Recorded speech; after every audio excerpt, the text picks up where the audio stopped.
ఒక్కసారి కొమ్మూరి గోల్డ్ కి కాల్ చేయండి. తాకట్లో ఉన్న మీ బంగారాన్ని విడిపించి మార్కెట్ ప్రైస్ కి వాళ్ళు కొనుక్కుని మిగతా డబ్బులు మీకు ఇచ్చేస్తారు. హలో అండి, అందరికీ నమస్కారం. నేను మీ కట్టా కార్తీక్. మనందరికీ ఇష్టమైన నటుడు, సౌత్ ఇండియా స్టార్, రాజ్యసభ సభ్యులు కమల్ హాసన్ గారు వైసీపీ అధినేత వైఎస్ జగన్మోహన్ రెడ్డి గారిని పొగిడారా? ఆంధ్రప్రదేశ్లో జగన్మోహన్ రెడ్డి గారు తిరిగి అధికారంలోకి రాబోతున్నారు అని రాజ్యసభలో కమల్ హాసన్ గారు చెప్పారా? వైసీపీ సోషల్ మీడియాలో కమల్ హాసన్ గారు చెప్పినట్టుగా పెద్ద ఎత్తున వైరల్ అవుతున్నాయి ఆయన కామెంట్స్. అసలు ఆయన ఏం చెప్పారు, వైసీపీ కార్యకర్తలకు ఏమర్థమైంది, ఒకసారి చెక్ చేసుకునే ప్రయత్నం చేద్దాం. ఆ తర్వాత చక్రాలు వస్తున్నాయి. నేనేం చెప్తున్నానో తెలుగు వాళ్ళకి అర్థమవుతుంది. పోనీ sir, this is not an attack on personalities or governments. During my term in this house that would be futile. This is only a clash of ideas. This democratic juggernaut will roll over differences but should never roll over people. We will not allow it. Nobody is immortal. No government can or should aim for permanency. No government in the history of this world has achieved it yet, and none ever will. This government also falls under the universal political unwritten law. Fellows, the children are watching. Gen Z is watching. Please let us grow up along with our growing progressive democracy. Then at least tomorrow will be ours. Nale namadahum. Respected sir, I will now address this house for my people in Tamil with your permission. ఈ point పట్టుకున్నారు. జగన్నాథ రథచక్రాలు వస్తున్నాయి అంటే జగన్మోహన్ రెడ్డి తిరిగి అధికారంలోకి వస్తున్నాడు. అందులో తెలుగు వాళ్ళకి అర్థమవుతుందని కూడా కమల్ హాసన్ గారు అన్నారు కాబట్టి తెలుగు వాళ్ళకి ఆయన చెప్పదలుచుకున్నారు. జగన్మోహన్ రెడ్డి గారు తిరిగి అధికారంలోకి రాబోతున్నారు అనేటువంటి విషయాన్ని తెలుగు వాళ్ళకి కమల్ హాసన్ గారు అర్థమయ్యారో రాజ్యసభలో చెప్పారు.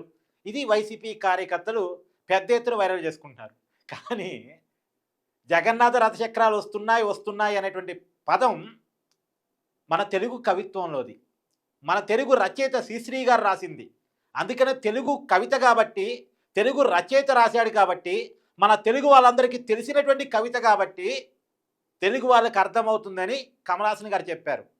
జగన్నాథ రథచక్రాలు వస్తున్నాయంటే జగన్ వస్తున్నాడని కాదు.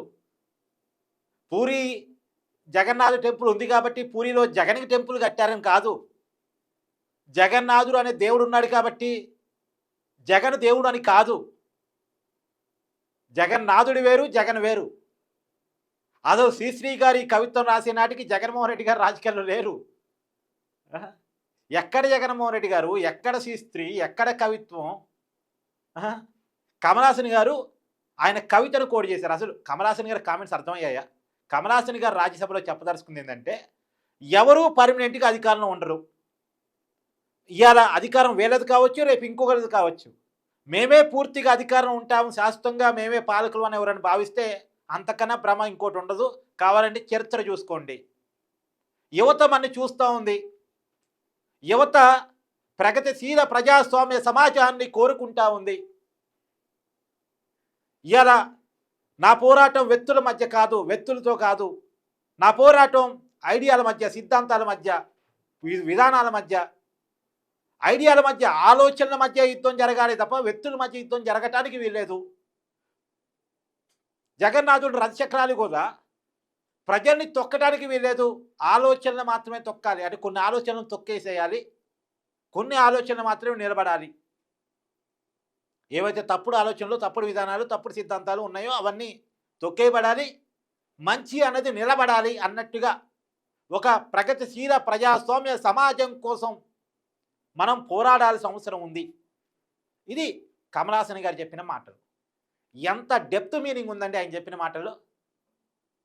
అందరూ బతకగలిగే అసమానతలు లేని ఒక ప్రగతిశీల ప్రజాస్వామ్య సమాజం కావాలి అనేటువంటిది ఆయన ఆకాంక్ష. కమల్ హాసన్ గారి రాజకీయ పార్టీ యొక్క ఆకాంక్ష. దాన్ని ఆయన రాజ్యసభలో తన స్పీచ్లో చెప్పే ప్రయత్నం చేశారు. దాన్ని జగన్నాథుడి రథచక్రాలు అన్నారు కాబట్టి జగన్నే అన్నారు, జగనే వస్తున్నాడని అన్నారు. ఇంకా నయం, శ్రీశ్రీ గారు కూడా జగన్మోహన్ రెడ్డి గారి కోసమే కవిత రాశారు. ఆయన కోసమే పదండి ముందుకు, పదండి తోసుకు, పదండి పై పైకి అని చెప్పేసి కూడా జగన్మోహన్ రెడ్డి గారి కోసమే రాశారు. ఆ? ఆయన జగన్మోహన్ రెడ్డి గారి కోసమే పుట్టిన రాసినటువంటి కవి అని ఇంకా ప్రచారం చేసుకోవట్లేదు. సంతోషం. జగన్మోహన్ రెడ్డి గారి పూరిలో ఆలయం కట్టారు, అదే జగన్నాథుడి ఆలయంగా పిలుస్తూ ఉంటారు అని ప్రచారం చేసుకోవట్లేదు. సంతోషం. ఏందండి, అర్థం ఉండాలి కదా.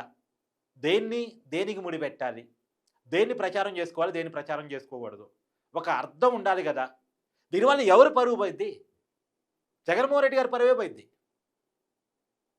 ఇప్పుడు కార్తీక మాసం అని ఉంటుంది, నా కోసమే పెట్టారని ప్రచారం చేసుకుంటే ఎవరు పరువు పోయింది? ఎవరు నవ్వుతారు?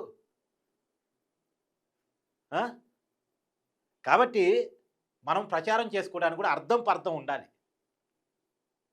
అర్థం ఉండాలి. పిచ్చి పిచ్చిగా ప్రచారం చేసుకుంటే పరువు పోద్ది. జగన్మోహన్ రెడ్డి గారి సోషల్ మీడియా, జగన్మోహన్ రెడ్డి గారు అంటే మీకు అభిమానం ఉండొచ్చు, తప్పులేదు. ఒక్కొక్క వ్యక్తికి ఒక వ్యక్తి అంటే, ఒక నాయకుడు అంటే ఇష్టం ఉంటుంది, ఒక పార్టీ అంటే ఇష్టం ఉంటుంది, ఒక సిద్ధాంతం అంటే ఇష్టం ఉంటుంది, ఒక విధానం అంటే ఇష్టం ఉంటుంది. దాంట్లో తప్పు అంటానికి ఏం లేదు. ఎవరి వ్యక్తిగత అభిప్రాయాలు వాళ్ళవి. కానీ దాన్ని తమ నాయకుడితో ముడిపెట్టుకోవడం, తమ పార్టీతో ముడిపెట్టుకోవడం మాత్రం కరెక్ట్ అయింది కాదు. అసలు కమల్ హాసన్ గారి ఉద్దేశంలో జగన్మోహన్ రెడ్డి లేడు. అసలు కమల్ హాసన్ గారి ఆలోచనలో కూడా, ఆలోచనకి జగన్మోహన్ రెడ్డి గారికి కూడా సరిపోదు. అది రియాలిటీ. అంటే కమల్ హాసన్ గారి ఆలోచనలు వేరు, అసలు చాలా డిఫరెంట్. సరే, ఆ ఐడియాలజీ తోటి కొంతమంది విభేదించవచ్చు, కొంతమంది అనుకూలించవచ్చు, అది వేరే విషయం. కానీ ఐడియాలజీ అనేది పూర్తిగా డిఫరెంట్. ఆయన కోరుకునే సమాజం వేరు, ఆయన మాట్లాడేటువంటి ఉద్దేశాలు వేరు, ఆయన పెట్టుకునేటువంటి లక్ష్యాలు వేరు. సరే, దానికోసం ఆయన నిజాయితీగా పనిచేస్తున్నాడా లేదా అది వేరే చర్చ అసలు. కానీ ఆయన అభిప్రాయాన్ని అక్కడ స్పష్టంగా రాజ్యసభలో చెప్పదలుచుకున్నారు. ఇక్కడ జరగాల్సిన డిబేట్ ఏంది? ప్రజాస్వామ్య ప్రగతిశీల సమాజం అంటే ఏంది, అది కావాల్సిన అవసరం ఉందా లేదా, యువత ఏం కోరుకుంటున్నారు, యువత మారాల్సిన అవసరం ఉందా లేదా, లేదు పాలకులు మారాలా, నేతృత్వ పోకడలు మారాలా, వ్యక్తుల మధ్య యుద్ధం అనేది మారిపోవాలా, ఇదేమన్నా ఒక డెమోక్రటిక్గా చర్చ జరిగితే చాలా బాగుంటుంది. ఇక్కడ ఎవరి అభిప్రాయాలు వాళ్ళు చెప్పుకునేటువంటి అవకాశం కూడా ఉంటే ఒక డెమోక్రటిక్, ఒక మంచి చర్చ జరిగితే బాగుంటుంది. కానీ ఆయన ఏదో మాట్లాడితే దాన్ని జగన్మోహన్ రెడ్డి గారు లింక్ పెట్టి జగన్మోహన్ రెడ్డి గారు తిరిగి వస్తున్నారు. జగన్మోహన్ రెడ్డి గారు తిరిగి అధికారంలోకి రావాలంటే అది కమల్ హాసన్ గారు కోరుకుంటేనో, రజనీకాంత్ గారు కోరుకుంటేనో, లేదా ఇంకెవరు కోరుకుంటేనో జరగదు. ప్రజలు కోరుకోవాలి. ప్రజలు జగన్మోహన్ రెడ్డి గారు నచ్చాలి, ప్రజలు జగన్మోహన్ రెడ్డి గారు మెచ్చాలి. ఆ నచ్చేదా మెచ్చేదా జగన్మోహన్ రెడ్డి గారు ప్రజల కోసం ఉండాలి. అలా ఉంటున్నారా జగన్మోహన్ రెడ్డి గారు? రియాలిటీలో ఆలోచించండి. జగన్మోహన్ రెడ్డి గారు ప్రజలకు నచ్చేదా, ప్రజలు మెచ్చేదా, ప్రజలతో ఇంటరాక్ట్ అవుతూ, ప్రజలతో పోనీయండి, కనీసం వైసీపీ కార్యకర్తలతో రెగ్యులర్గా ఇంటరాక్ట్ అవుతూ, వైసీపీ నాయకులతో రెగ్యులర్గా ఇంటరాక్ట్ అవుతూ, వాస్తవాన్ని రియాలిటీని గమనిస్తూ, రియాలిటీకి తగ్గట్టుగా, కార్యకర్తల మనోభావాలు తగ్గట్టుగా ఉన్నాడా? మొన్న ఆయన జోగి రమేష్ గారి ఇంటి పరామర్శకి వెళ్తే 3 వైసీపీ కార్యకర్తలు చనిపోయారు. ఇద్దరు చనిపోయారు. మరి ఇద్దరిని పలకరించడానికి జగన్మోహన్ రెడ్డి గారు వెళ్ళారా? ఆ 2 కుటుంబాలను జగన్మోహన్ రెడ్డి గారు పలకరించారా? జోగి రమేష్ గారి ఇంటి మీద దాడి జరిగితే పలకరించడానికి పోయారు, ఓకే. కానీ కార్యకర్తలు చనిపోయారు, పూర్తిగా చనిపోయారు, అసలు ఈ లోకంలో లేకుండా వెళ్ళిపోయారు. ఇలా కుటుంబాలు అనాథలైనవి. మరి ఆ కుటుంబాలను పలకరించారు కదా, ఆ కుటుంబాలకు తోడ్పాటు అందించాలి కదా. పోలేదు మరి జగన్మోహన్ రెడ్డి గారు. అంటే కార్యకర్తలు అంటే చిన్నచూపా? ఇప్పుడు ఆ గతంలో కూడా జగన్మోహన్ రెడ్డి గారు పల్నాడు జిల్లా పర్యటన 3 చనిపోయారు. సింగయ్య అయితే ఏకంగా జగన్మోహన్ రెడ్డి గారు కారు కింద పడి చనిపోయాడు. మరి పోలేదు జగన్మోహన్ రెడ్డి గారు. కార్యకర్తలకు నచ్చేలా ఉంటే చాలు. కార్యకర్తలకు కనీసం ఇంటరాక్ట్ అయితే చాలు, తర్వాత ప్రజలతో సంగతి. జగన్మోహన్ రెడ్డి గారిని ఎవరైతే పల్లకి మోస్తున్నారో, జగన్మోహన్ రెడ్డి గారిని ఎవరైతే అభిమానిస్తున్నారో వాళ్ళందరికీ జగన్మోహన్ రెడ్డి గారు అందుబాటులో ఉంటే ఫస్ట్, తర్వాత ప్రజలు నచ్చుతారా, మెచ్చుతారా, అధికారం ఇస్తారా పక్కన పెట్టేది. అసలు జగన్మోహన్ రెడ్డి గారిని జనంలో తీసుకెళ్లే వారధులుగా వైసీపీకి కార్యకర్తలుగా ఉన్నటువంటి వాళ్ళని సరిగా చూసుకోగలిగితే, వాళ్ళతో ఇంటరాక్ట్ కాగలిగితే చాలా మంచిది. అందుకని ఎక్కడో కమల్ హాసన్ కామెంట్స్ని ముడిపెట్టి మాట్లాడటం మాత్రం కొంత హాస్యాస్పదం. మీ అభిప్రాయాన్ని కూడా కామెంట్ రూపంలో తెలియజేయండి. Thank you.